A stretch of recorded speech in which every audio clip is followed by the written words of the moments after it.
بات تو یہ ہے کہ ملت کو جن مسائل کا سامنا ہے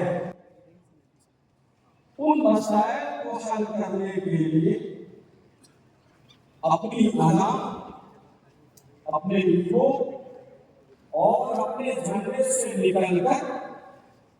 ہر شخص کو یہ کہنا پڑے گا کلمۃ اللہ ہمیں کلمۃ اللہ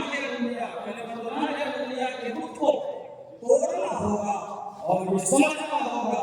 کہ ہمارے پاؤں کا کاٹا ہمیشہ نکلے گا۔ اس کے لیے ضرورت اس بات کی ہے کہ ہمیں جس اتحاد کے ساتھ آپ تمام حضرات نے جب کسی کو اپنی رائے بھیجی ہے اور الحمدللہ شاید ملک کی تاریخ میں پہلا موقع ہوگا جو 4 کروڑ سے زائد نمبر کو کراس کرے گا اور اسی طور سے آپ کے ملی اتحاد، وحدت اور اجتماعیت کا نتیجہ ہے۔ اور میں یہ بات پورے خصوص کے ساتھ کہہ سکتا ہوں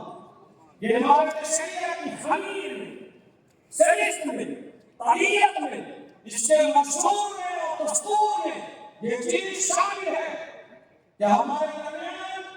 نہ کوئی لوگی، نہ کوئی بریلی،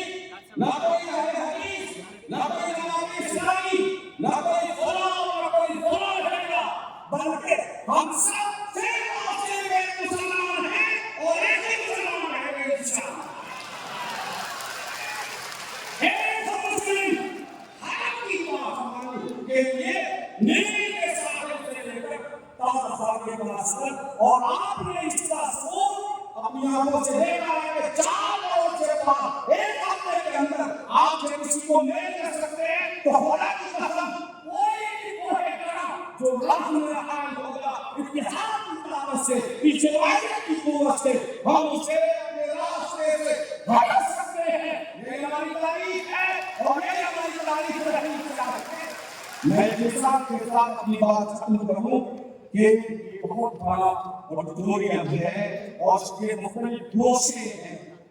ہر آدمی نے اپنا اپنا رخ کرا رکھا ہے۔ امام شیعہ نے لے کر آیا، میرا قرآن ہے، جماعت اسلامی نے لے کر آیا، جماعت احمدیہ نے لے کر آیا، کمی شیخ نے لے کر آیا، انصاری نے لے کر آیا، شہادات نے لے کر آیا، مختلف جماعت میں لوگوں لے کر آیا۔ معلوم ہوا اس میں کسی نے کوئی بہت پاورفل رول ادا کیا ہے۔ اب ہر آدمی اپنے اپنے ایریا کو محفوظ کرنا چاہتا ہے،